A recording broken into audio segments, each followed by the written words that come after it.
This is Fragmented Reality, a digital bulletin podcast designed to bust the buzzwords that dominate enterprise technology. My name is Romilly Broad, and for this episode I take my clutch of eggs, each containing an industry buzzword, to Ahmed Hasan, technology leader and global head of experience at multinational creative agency Spark 44. Let's get straight into it. Why don't you grab a green egg? I've got a green egg. You've got a green egg. There we go, excellent. What's in there? Right, this is that lovely topic of big data. What a surprise! It's almost as if I pointed you to it. No, just so everyone who's listening to this understands, we were talking about this earlier on, and I thought it was quite an interesting topic, so I may have placed that egg on top deliberately. Yeah. What does big data mean to you? I think it means that someone in some big corporation has come up with a phrase that he needs to, or she needs to, spit out to the world to get people to get excited about something that they can potentially solve or sell. That's what it means to me. Right. Yeah. So you were quite cynical about it. I am. As a buzzword or two-word buzz combo. Yeah. In reality, what are we actually talking about here? I mean, so as we all know, data's been collected all the time around everything we do. Was it Google? Is it Google collecting our medical data or something? I mean, that's a new one. Yeah, that's a new one, right? There's so much data that's being collected about us, and it's so true.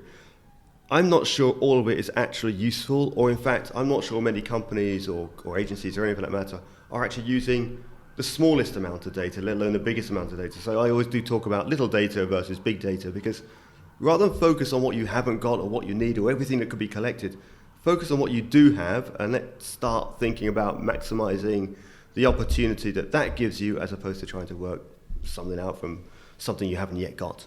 So starting with a lake is I'd start with a puddle. Start with a puddle and see if you can grow it to a lake that's actually defined. Yeah. Yeah, fair enough. How about, actually I was going to say pick another egg, but don't. How, in your own role here at Spark 44, what does data mean to you? How big does it get, and how do you use it? So I talked earlier on today about the Spark 44 product that we've titled, essentially always built around opportunity conversion marketing, really.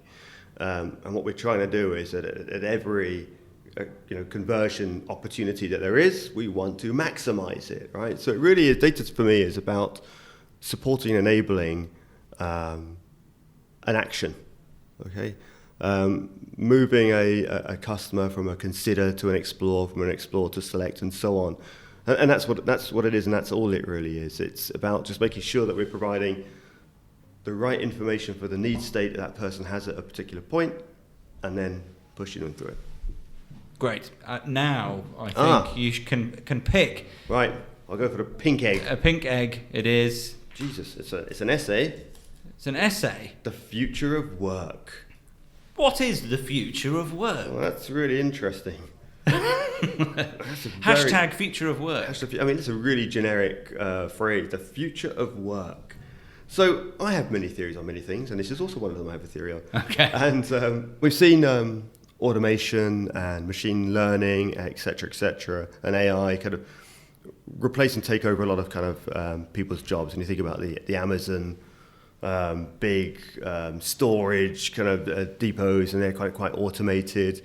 Obviously, actually in the automotive world, we spend a lot of time in, a lot of that's automated. So what I think are all binary jobs, which jobs that have essentially a yes or no approach to them, that they will be, or they will disappear into automation. What won't, in my opinion, and where the real growth of work is on that creative side. And when I say creative, I don't mean creative from the point of coming up with necessarily a great ad or a great campaign. It's creative in all senses of the term, how an organization should be structured, how finances could be changed, how, et cetera. It's the creative thinking around how something could be done, which in my opinion is the future of work. Right. So would you agree then that obviously we have various technologies coming in that are going to replace some of the things that humans spend their time doing? So the binary stuff, as you say, freeing up more time generally. Now, if you're a real cynic, you might say, well, excellent, time is freed up, therefore less people need to have jobs, and therefore as companies, awesome, we can improve our bottom line. But really, and very few people we talk to have that view. What they're really saying is humans are creative beings. That's when they're at their best, solving problems, joining dots, thinking laterally about things. Do you imagine? Are you an optimist or a pessimist when it comes to optimism? I'm a realist. A realist, right? And in what you said, the reality is going to be this: as long as it stays as it is today, people will see profit, and it's profit, as we all know, that drives our pensions, whether you like that or not. So that will dictate probably the direction, if I'm honest with you, as to what happens, how many people get hired. But there's also an assumption that everybody is creative or can think creatively. And in my experience, that is definitely not the case. Problem solving is not a skill everybody has. It's a skill not many people have, actually. So there is going to be, I think, a bit of collateral damage in the workforce with regards to what's going to happen. It's almost inevitable. Right. And when we think back to the 80s and the changes of steel and coal in the north, I don't think they've really recovered from that. And Right, actually, yeah, you can see that today, is that they haven't changed into some sort of just as good alternative version of themselves. Actually, no. There's still a lot of problems. Yeah. And in fact, that's driving the political discourse now. Exactly right. Yeah. Right. Yeah. So I'm just a realist. I don't think it's pessimistic or it's optimistic. I think it's just how it is. So we'll see. But, I think there needs to be perhaps the education system needs to change to train more people to think about problem solving and creative thinking and how to apply strategic thinking to everyday, elements, etc. Okay, well, we'll leave that one there. How about grabbing another egg? All right, let's take a yellow. Let's go for all the rainbow colours, although I don't think pink's in the rainbow, is it? Yellow, right. Well, this is agile. There you go. Agile. Are you? Is it? At my age, I'm no longer agile. But agile, that's an interesting one. Again, a little bit of buzzword bingo, really, but I think it was born out of a very thought-out, sensible approach to a different way of working, especially in the development side. And I remember, the days of kind of building out platforms on it in the old, what was called, or renamed once Agile came along, is waterfall, one thing and another and another. So again, for me, Agile is just a common sense way of working. You work in parallel, you work quickly. But I think the more useful phrases to me are fail fast and test and learn, really. Yeah. Agile or not agile, just get something done quickly, because once it's out there, you can prove whether it does or doesn't work. If it's not out there, you can't. Right, and so I suppose you're being agile as in the sense of an organisation that is quick to make decisions, quick to in every sense test those things. Right, so it's much more than just a development methodology. This is something, a way of working methodology. Yeah, exactly. Yeah. All right, blue, chatbot. Okay. So I was talking the other day to someone about chatbots, or they were talking to me, doesn't really matter. And they were talking about, this friend, blah, blah, they're creating this chatbot that's going to talk people through their medical problems and perhaps guide and advise. And I thought, what a horribly, terribly, awful, bloody idea that was. Because could you imagine the potential legal cases around people jumping off buildings because the app told them to? Right. Honestly, I mean, chatbots is interesting. Funnily enough, I bought a new motorcycle the other day. It's a lovely Moto Guzzi V85 TT, if you were ever interested. Anyway, it's a great bike. Someone will know what that... Someone in the world will know what that is. Anyway, and it was a chatbot that led me to purchase a motorcycle, interestingly. So I was living in Dallas, and I was returning back to the UK, and I thought I need a bike to get around on. And went online to a dealership. It was must have been, 11 p.m. UK time. And just cruising around, and something popped up and said, "Hi, can I help you with what you're looking for?" And I thought, because I'm in technology and this is how good they are. Yeah. I thought, someone's on. They're clever. Maybe they've outsourced to somewhere to answer questions. Anyway, which they might still have done, I don't know. Anyway, so I typed in a question, what's your stock looking like, which, of course, the chatbot couldn't answer. Right. But then it said, do you want me to get someone to call you back? And da-da-da. And so I said, yeah, fine. The next day, someone did call me back, and I chat with a nice guy, and lo and behold, a couple of months later, bought the bike. So that worked. So it worked. They do provide value, and it's about making sure they're providing value in the right thing, and not the wrong thing, right? So that's kind of the key for me with chatbots. They're not going to talk to you and understand the psychology of your thinking and your mood and so on. They can't hear tone of voice. They can't get a sense of your frustration. So chatbots in a complaint industry, for example, would be a terrible idea. But chatbots in a selling context, yeah, probably, why not? Absolutely. And you might, the first example you brought up there of chatbots perhaps in a healthcare context is where it shouldn't be deployed necessarily, no matter how intelligent they get, because obviously that's a progress is being made on conversational AI as a thing which you might put behind a chatbot. Chatbot's the interface, but really behind it, perhaps there is an increasingly intelligent machine somewhere. Do you not imagine there might be a future? I'm sure that helps. Yeah, that is useful. Yeah. I mean, the question is that again we're all individuals, and we've both got an ache in our knee. It doesn't mean the cause of the ache is the same. The drugs to cure it will be the same, or the approach to solve it will be the same. We're too different. We're too individual to. And I know medical doctors do that today. They have a relatively generic portfolio of answers to give you based on your complaints. But they also tune it because they know, you can't take penicillin, or you can't do this, or you can't do that, and so on. So the problem is, I don't know whether, and I know it will get there, because of course when you look at quantum computing, the Google are playing around with it, kind of the thinking is already there. It's just whether it can hold that information. And again, I think the key role a doctor plays versus a machine could play is the creative on-the-spot thinking, right? Yeah. My back's aching. So just to give you an example, a few years back, a friend of mine, he had lower back pain, and it's really, causing him a few problems. And he went to see a doctor and said, I don't know, pressed and pulled it. Go see a physiotherapist. Went to see a physiotherapist, and he sat down in a chair with the physiotherapist, and the physiotherapist walked around the chair and said, do you put your wallet in your back pocket? And the guy goes, yeah. Just, would you mind taking it out? So he pulls out this wallet, and it's one of those kind of, books he puts on the table. And she goes, that's what's causing your back pain. Because it was destabilizing his hips, and he was sitting down, putting too much pressure on one side and causing his lower back pain. No computer machine in the world is going to pick that up.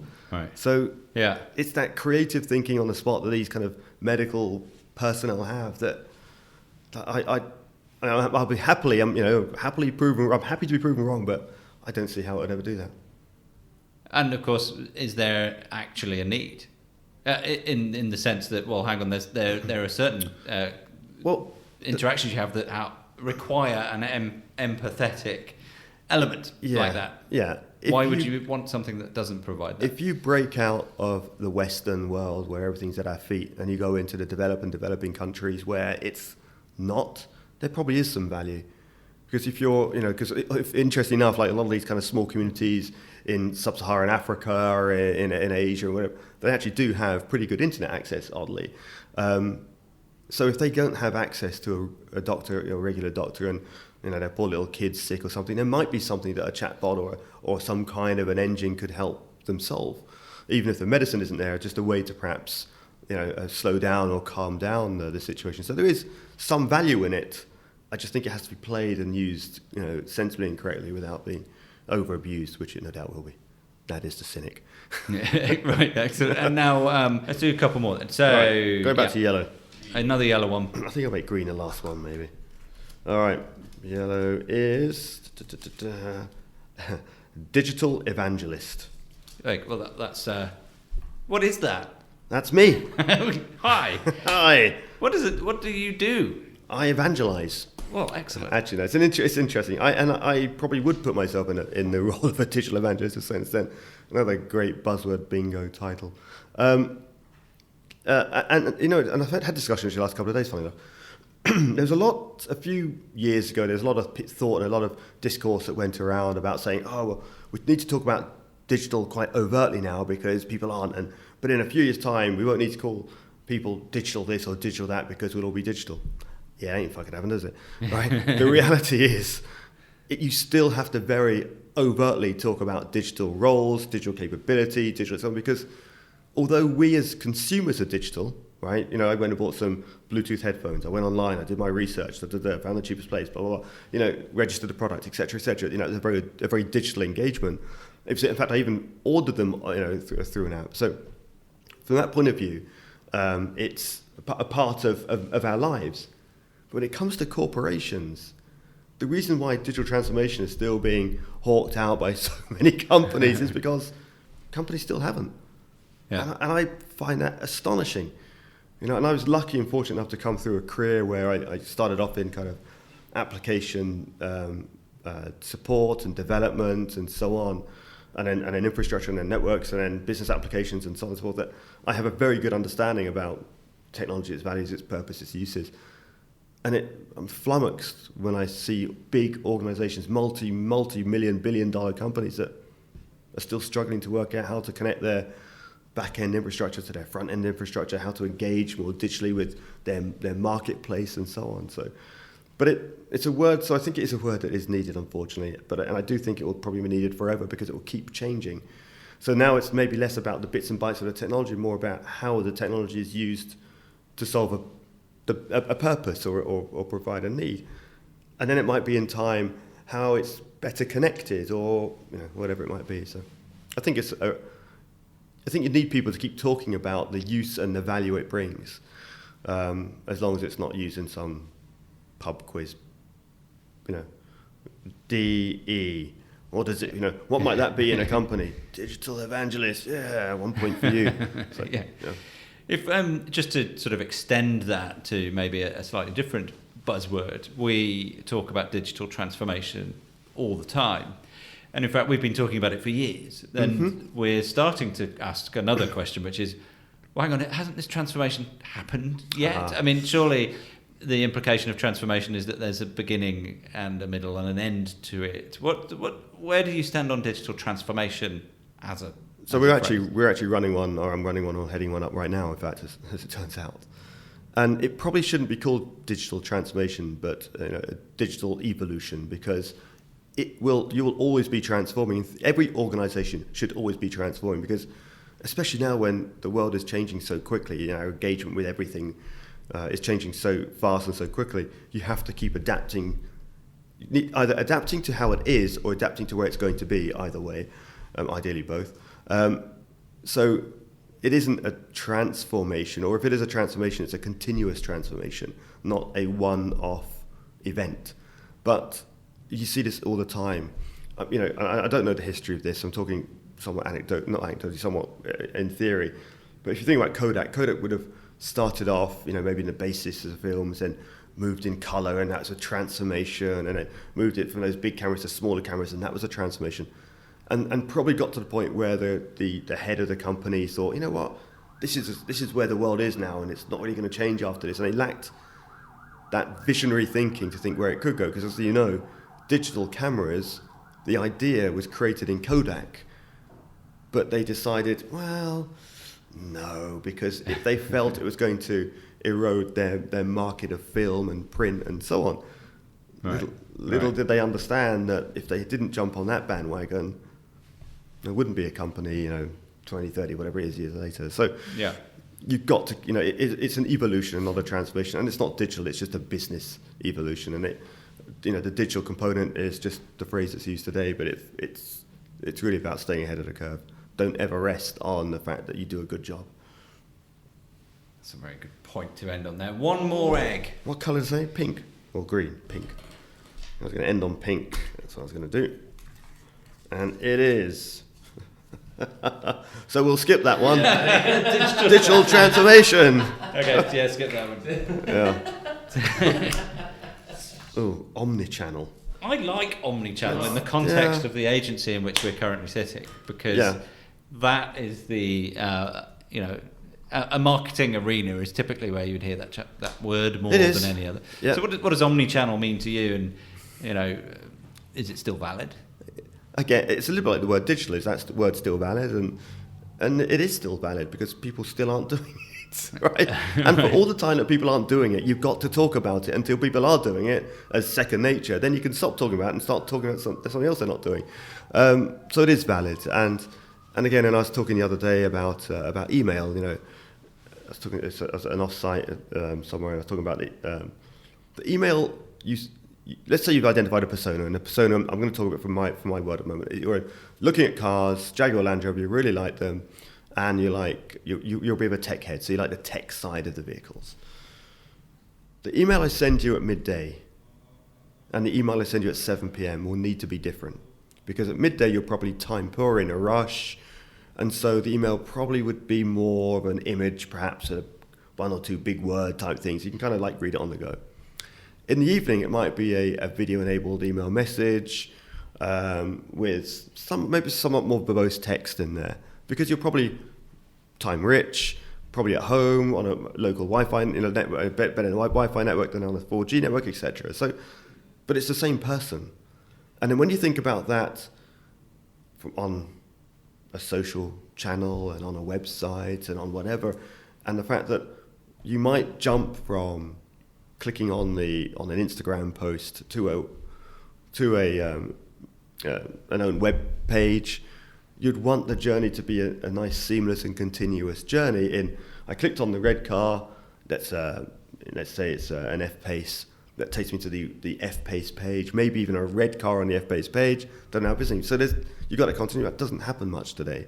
There's still a bit of a break between the experience you have on a social engagement to a web engagement to a email engagement to any other engagement. So omnichannel is, for me nowadays, is more about the expression of the journey and the story that you're trying to present seamlessly across these different channels. So brilliant. Seamless personalization by design is probably what I would say. Because that seamless personalization by design is the hashtag that we're going to end on, and that's the one that we will put in. Perfect. In this post when we post this thing. It's less succinct, perhaps a little bit, than omnichannel, but carries an awful lot more meaning. So I think we should just go for that. Yeah, absolutely. Brilliant. Thank you very much for your time. No, really enjoyed it, and thank you for inviting me. Absolutely. Until Cheers. next time. Power up your day with the Bulletin Brief, the latest news, insights and opinion delivered straight to your inbox. Subscribe now at digitalbullet.in.